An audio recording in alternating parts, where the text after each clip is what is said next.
এজন্য আল্লাহ রাব্বুল আলামিন সূরাতুল আহজাব 53 নম্বর আয়াতে আল্লাহ রাব্বুল আলামিন বলেন, ইয়া আইয়ুহান নাবিয়্যু কুল লিআজওয়াজিক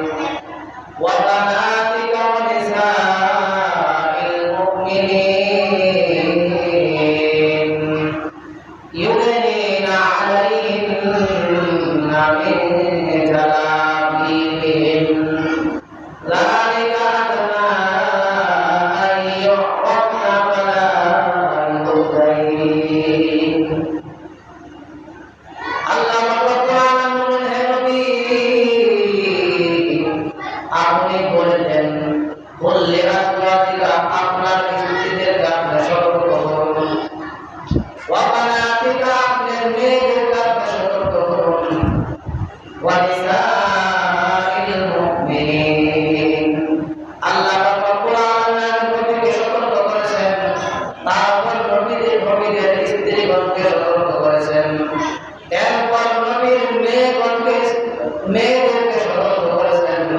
তারপর উম্মতে মুহাম্মাদীকে সতর্ক করেছেন।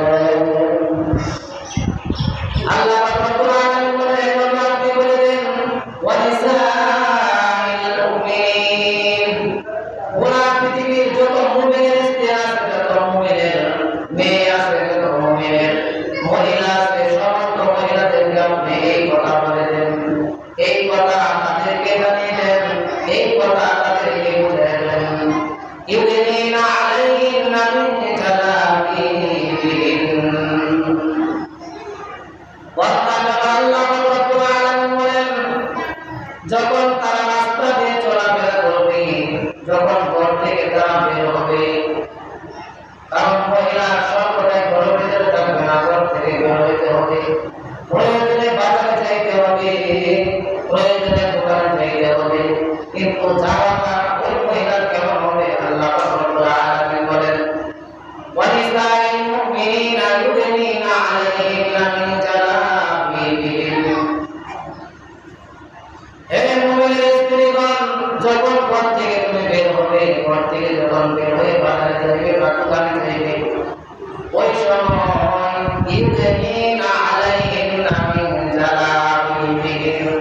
তুমি এমন একটা কাপড় পরিধান করবে যে কাপড়ের মাধ্যমে তোমার উপরের পুরা শরীর আবৃত হয়ে যায়। এমন কাপড় তুমি পরবে মুমিনের স্ত্রী যে কাপড়ের মাধ্যমে তোমার শরীরের কোনো অঙ্গ অন্য কোনো পুরুষের না থাকে।